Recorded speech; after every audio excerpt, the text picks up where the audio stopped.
সেনাপতিকে সব খাকে পাঠানো হয়েছে রাজকর আদায় করতে, কিন্তু এখনো পর্যন্ত কেন ফিরে এলো না? তাহলে কি তা অমঙ্গল ঘটেছে?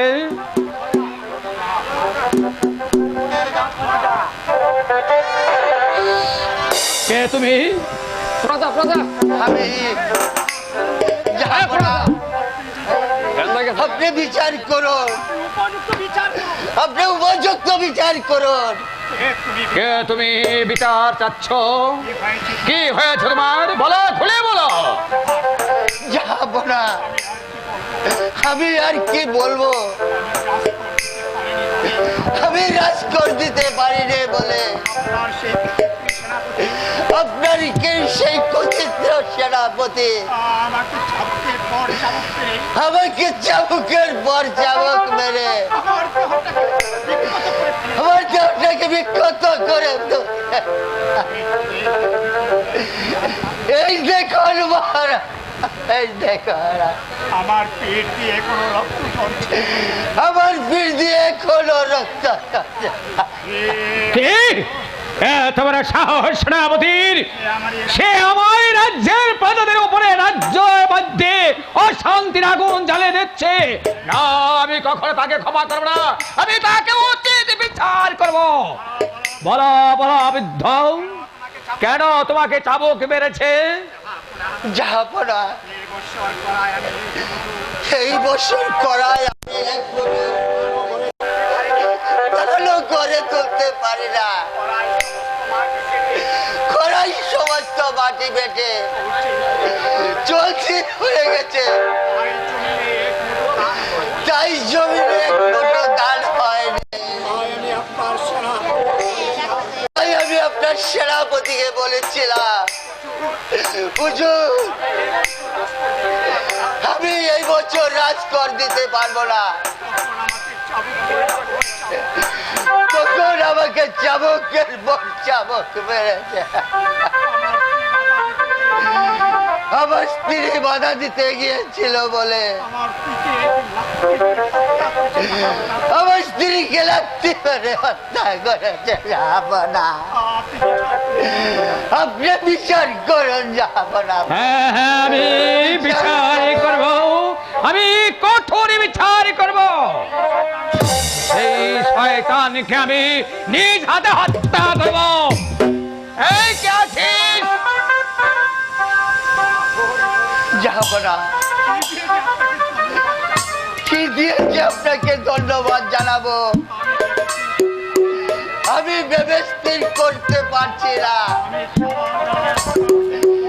আমি যাবার বেলায় আপনার জন্য দোয়া করে যাই, আল্লাহ যেন আপনাকে সুখী করে। এই দাঁড়াও, এই নিয়ে যাও একটি মুক্তা মালা। তুমি এই নিয়ে তোমার খোদা নিবারণ করবে। যাও, তুমি এখন চলে যাও।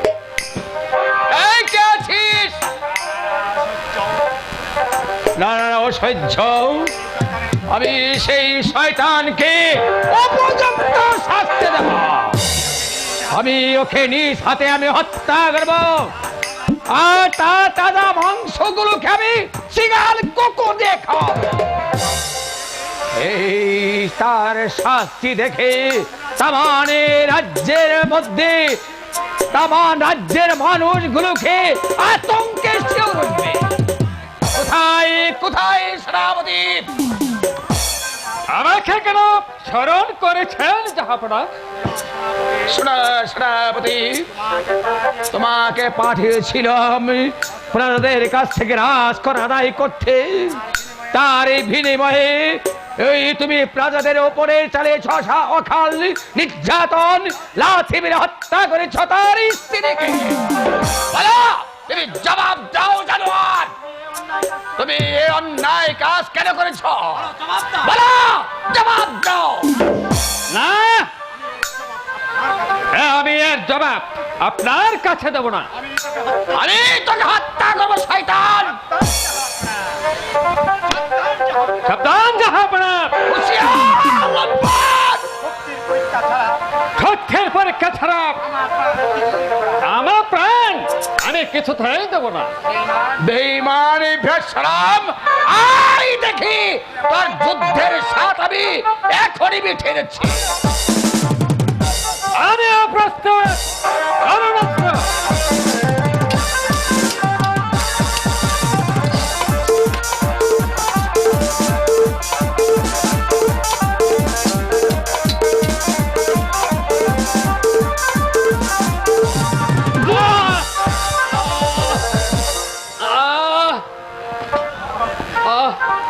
আমাকে আমি চলে যাচ্ছি, আমি চলে যাচ্ছি, যাবো না। বড় জ্বালা, যাবো না। অন্যায় কাজের সাজা আমি ঠিক পেয়েছি, যাবো না।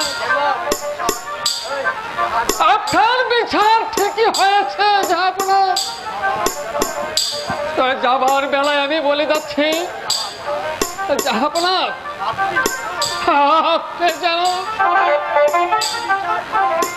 সব সময় ন্যায়ের বিচার করে যেতে পারে। আমি চলে যাচ্ছি, যাব না। আমি চলে যাচ্ছি।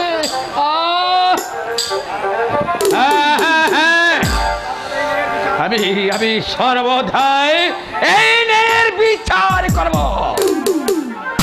আমার কাছে অন্যায় করবে তাকে আমি উপযুক্ত শাস্তি দেব। অসহ্য, এ যে কিছুতে বরদাস্ত করা যাচ্ছে না। কি হলো জাহাপনা, আপনার এত ব্যস্ততা কেন? আজাদ মুরাদরা কোথায়? কাল রাতে ওরা মুক্তার মার দাফন করতে গিয়েছিল।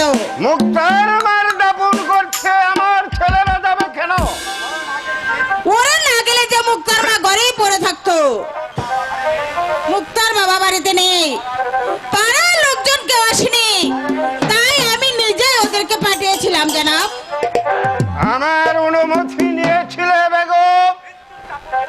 মৃত মানুষের দাফন করতে যাবে, তাতে আবার অনুমতির প্রয়োজন কি? যাবো না, অনুমতির প্রয়োজন নেই বলে আমি আপনার কাছ থেকে অনুমতি নেইনি।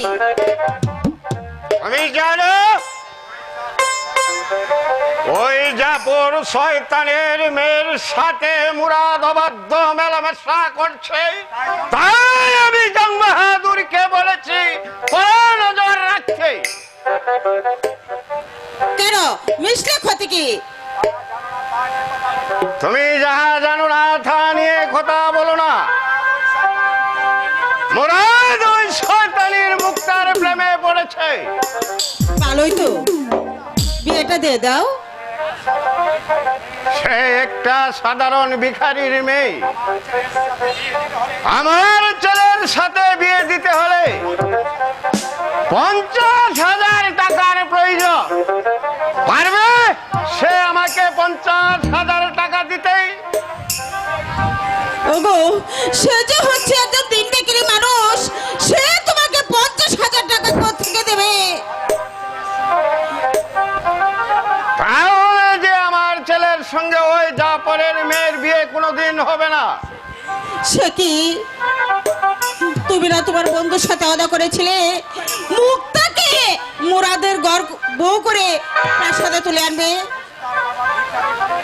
মুক্তার বাবা বিক্রি হলেও সে যে তোমার ছোটবেলার বন্ধু, সে তোমার কত উপকার করেছে। সামান্য 50,000 টাকার জন্য তুমি তোমার ওয়াদা ভঙ্গ করবে? এসব কথা ভুলে যাও বেগম। আমি যখন ওদা করেছিলাম তখন আমি গরিব ছিলাম, এখন আমি ধনী। তাই সেদিনের কথা আমি আমার এই মন দেখে মুছে গেছি।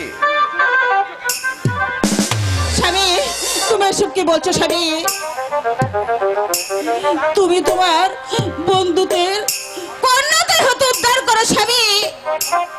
তুমি তোমার বন্ধুদের প্রতিদান দাও। প্রতিদান দেব? ওই ঘরের বাচ্চাকে আমি বাড়ি ছাড়া করব? কেন তুমি তাকে বাড়ি ছাড়া করতে চাও? কি দোষ করেছে সে?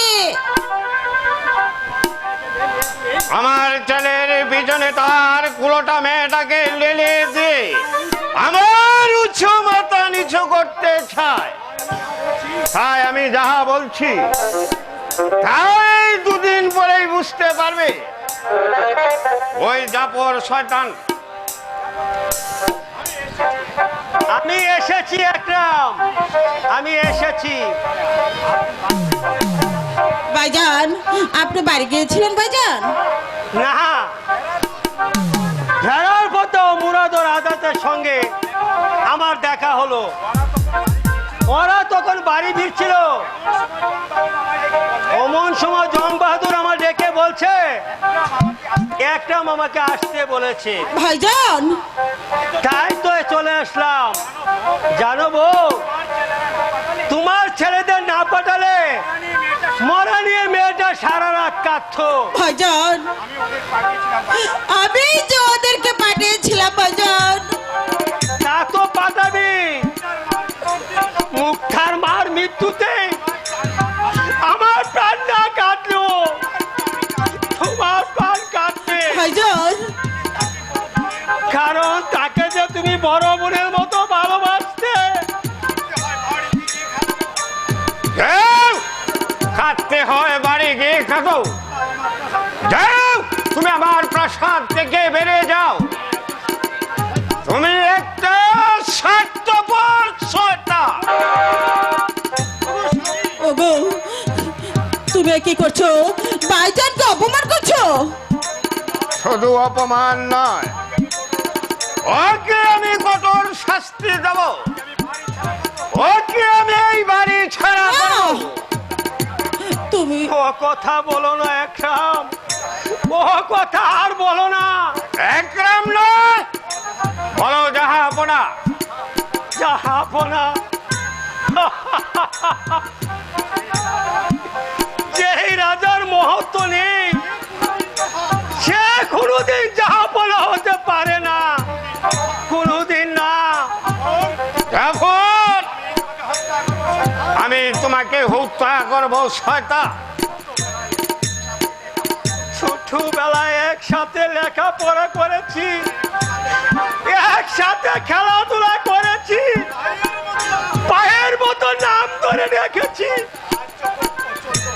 হাত যখন পছন্দ হচ্ছে না তখন জাহাপনা বলে ডাকছি। ওগো জাহাপনা, দিনহীন প্রজার প্রার্থনা, তুমি আমাকে বাড়ি ছাড়া করো না। না না না, তোমার কোনো প্রার্থনায় পূর্ণ হবে না জাফর। এই 7 দিনের মধ্যেই তোমাকে এই একরামনগর ছেড়ে চলে যেতে হবে, নইলে তোমাকে আমি কারারুদ্ধ করব। আর তোমার সেই কথা মেয়েকে না, না, আর বলো না। ওগো জাহাপনা, মুখটা কি শুধু আমারই মেয়ে? মুখটা কি তোমার কেউ নেই? তুমি না আমার সাথে ওয়াদা করেছিলে আমার মুখটাকে তুমি পুত্রবধ করে ঘরে আনবে, আর আজ তার নামে করছো কলঙ্কের অপবাদ। ওগো দয়ালু খোদা, তুমি আছো না মরে গেছো, তুমি অন্ধরা বদি। অন্ধ হলে আমি অন্ধ নই জ্যাঠামণি। আড়ালে দাঁড়িয়ে আমি সবাই শুনেছি ওই কথাই পিতা আপনাকে পরিচালনা করতে চাও। যার দয়ায় এই সিংহাসন অধিকার করেছেন তাকে করছেন অপমান। জয় জয় পিতা। আজাদ, আজাদের পিতার স্বর্গ, পিতার ধর্ম, পিতার মুখে সতীর নিন্দা শুনে ব্যঙ্গে গেছে আমার মুখের পাঁজর। তাই তো আর অস্ত্র হাতে তুলে এসেছিলাম দরবারে। তুমি আমাকে আশীর্বাদ করো, তোমার আশীর্বাদে রক্ষা করবো। দুটি জীবন, প্রয়োজন হলে ওই কসাই পিতাকে করবো হত্যা। আরে আজাদ, শান্ত হ বাবা, শান্ত হ। সাদা দিলে কাদা দিলে সাদা দিল কখনো নষ্ট হয় না। নর্দমার অতি পবিত্র পানি নদীতে পড়লে নষ্ট হয় না নদীর পানি। আমার ফুলের মতো পবিত্র। তুমি চলে যাও বাবা। না না জ্যাঠামণি, আমি যাব না। কারণ আড়ালে দাঁড়িয়ে আমি সবাই শুনেছি ওই কসাই পিতা আপনাকে বাড়ি ছাড়া করতে চায়, মিথ্যা অপরাধে ব্যর্থ করে দিতে যায় ওই মুক্তার জীবনটাকে। মা মাগো, তোমার কাছে আমার আকুল আবেদন, পিতা তার কথাও বরখেলাপ করলেও তুমি রাখো তার কথা। ওরে আজাদ, আমি রক্ষা করবো ওদের জীবন। যা বাবা আজাদ, মুক্তাকে পুত্রবধূ করে ঘরে আনতে তুমি তোমার মায়ের আদেশ পালন করো। ভয় নেই তোর আজাদ, ভয় নেই। তোর পিতা তোর বিপক্ষে থাকলেও আমি আছি রে বাবা তোর পক্ষে। আমি আছি, আমি আছি। হায় পিতা, তোমার আদেশ পালন করতে প্রয়োজনে যাবার প্রাণ দেব, কিন্তু আমি ওদের বরখেলাপ করবো না। ছলে পিতা, ছলে পিতা, আসুন জ্যাঠামণি। ভুল করবেন না পিতা, ভুল করলে কিন্তু ক্ষমা পাবেন না। চলে পিতা, চলে। এখানে কে আছিস?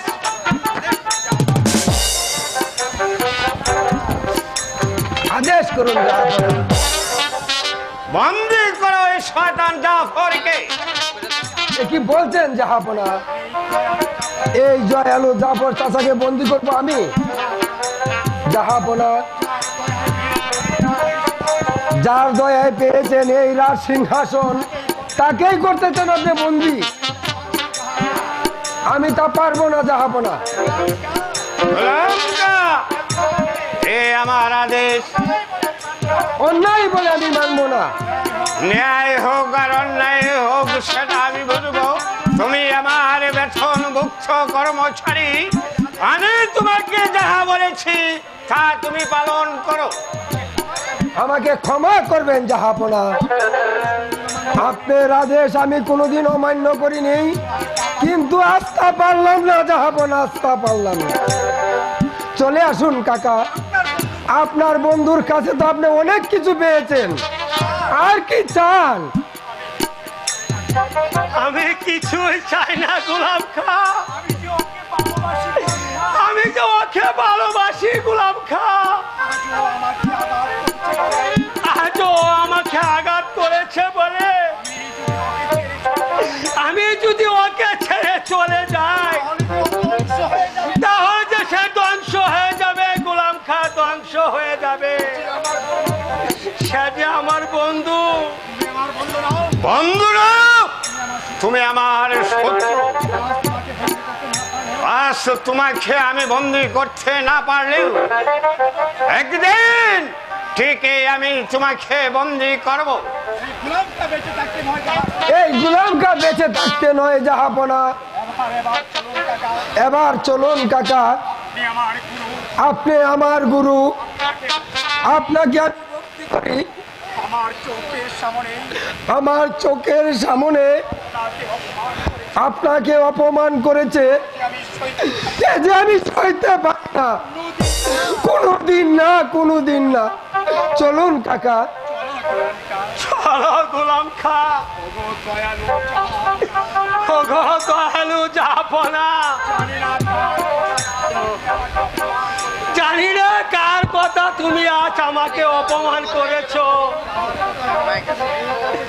যার কথা তুমি আজ ভুল পথে চলেছ তার কথা ভুলে যাও জাহাপনা, তার কথা ভুলে যাও, তার কথা ভুলে যাও জাহাপনা। আর আজ হতে এই গোলামের বোঝা নামিয়ে এই গোলাম আজ চলে যাচ্ছে। আজ হতে গোলাম আপনার আর গোলাম নয়, জাহাপনা। এই রইল আপনার দেওয়া সম্মানিত তরবারি, জাহাপনা। আমি জানা মতে যদি কোনো ভুল করে থাকি তা আপনি আমাকে ক্ষমা করে দিবেন, জাহাপনা। আপনি আমাকে ক্ষমা করে দিবেন, আমি চলে যাচ্ছি, জাহাপনা। ক্ষমা? না না, ক্ষমা তুমি কোনোদিন পাবে না। আজ তুমি স্বর্ণপদ থেকে চলে গেলেও আমার হাত থেকে তুমি কোনোদিন রেহাই পাবে না।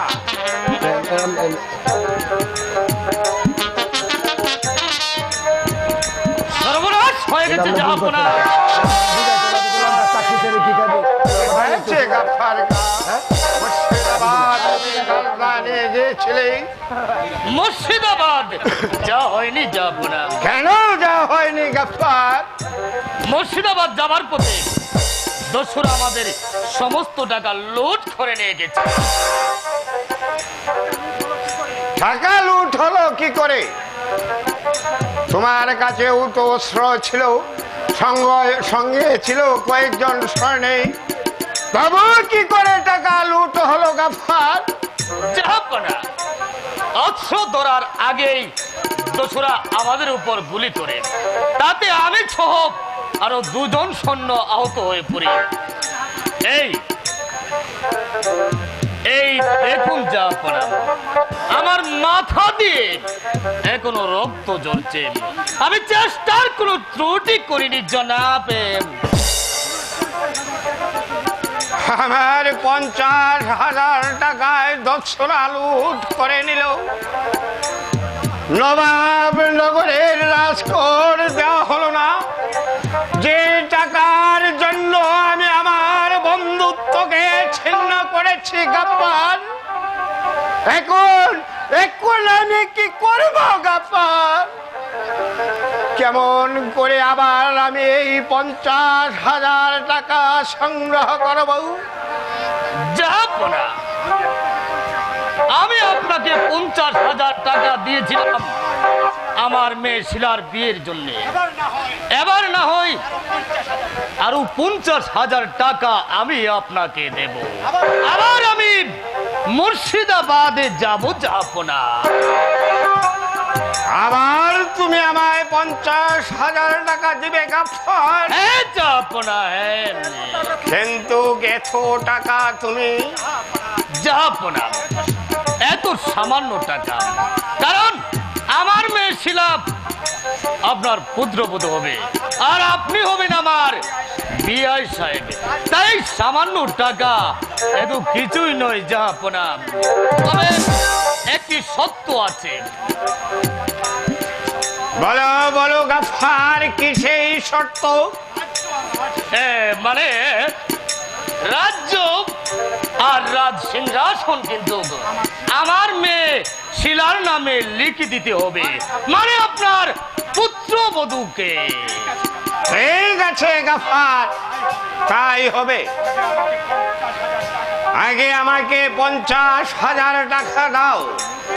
শুধু মুখের কথাই জাহাপনা।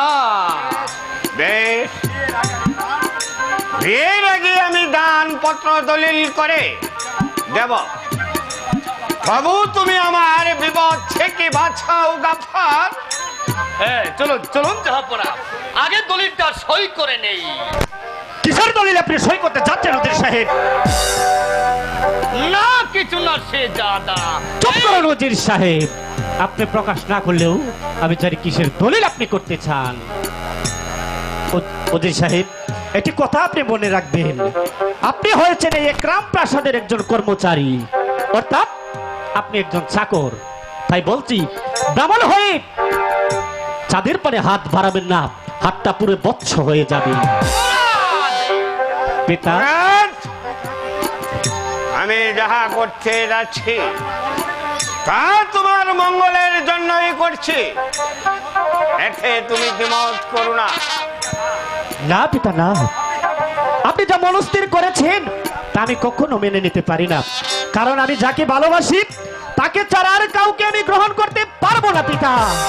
মুরাদ, আমি তোমার পিতা আর তুমি আমার পুত্র, তাই মুখে মুখে তর্ক করো না, কারণ গাফফারকে আমি কথা দিয়েছি।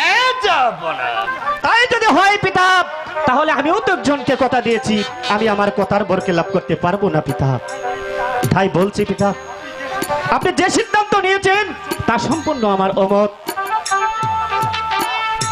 তাই যাবার বেলায় একটি কথা আমি বলে যাচ্ছি পিতা, টাকার বিনিময়ে আপনি আমাকে বিক্রি করবেন না পিতা, বিক্রি করবেন না। মুরাদ,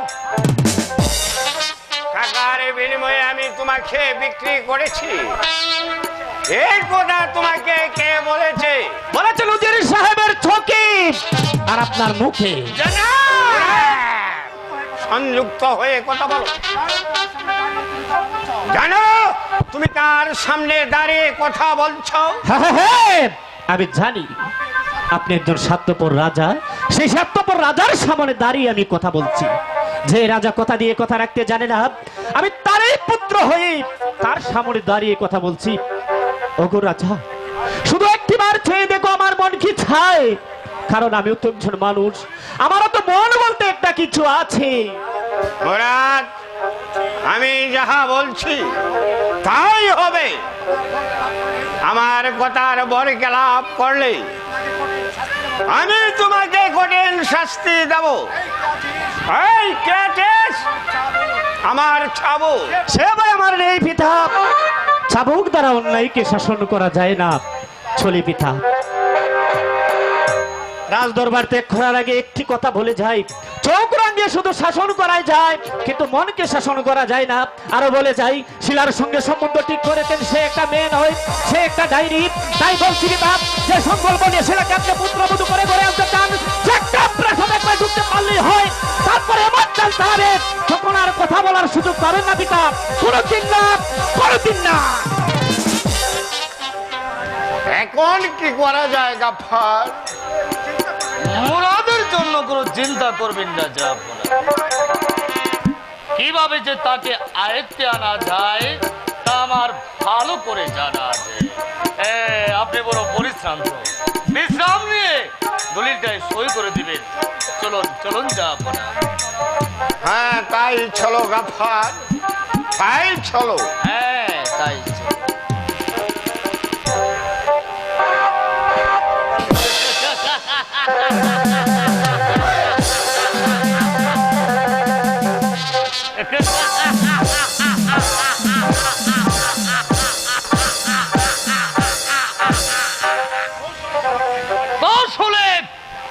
জাহাপনাকে আমি জয় করেছি, সে যেটা মুরাদ যেটা বলেছে সেটাই ঠিক।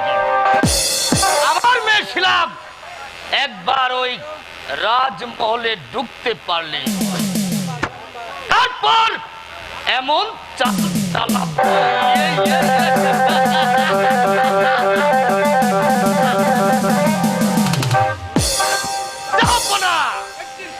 একদিন তুমি আমাকে লুকালোয় অপমান করেছিলে এমনি, আর তার বিনিময়ে আমি আত্মসাৎ করেছি 50,000 টাকা। একবার দলিলটা আমার হাতে আসলেই হয়, তারপর যেমন করেই হতেন শিলাকে মুরাদের সঙ্গে বিয়ে দিয়ে হাত করে নিতে হবে মুরাদকে। তারপর আমি হব রাজা আর একরাম হবে পথের ফকির।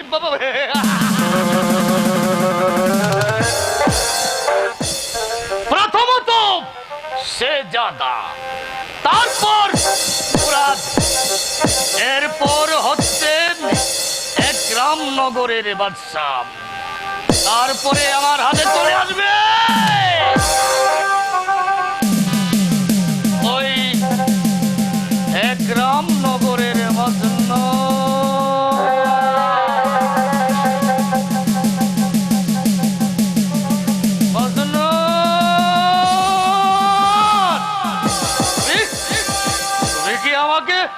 আর কোনো মসনদ? তাই তাই তাই কাছে ডাকো। আয় আয়।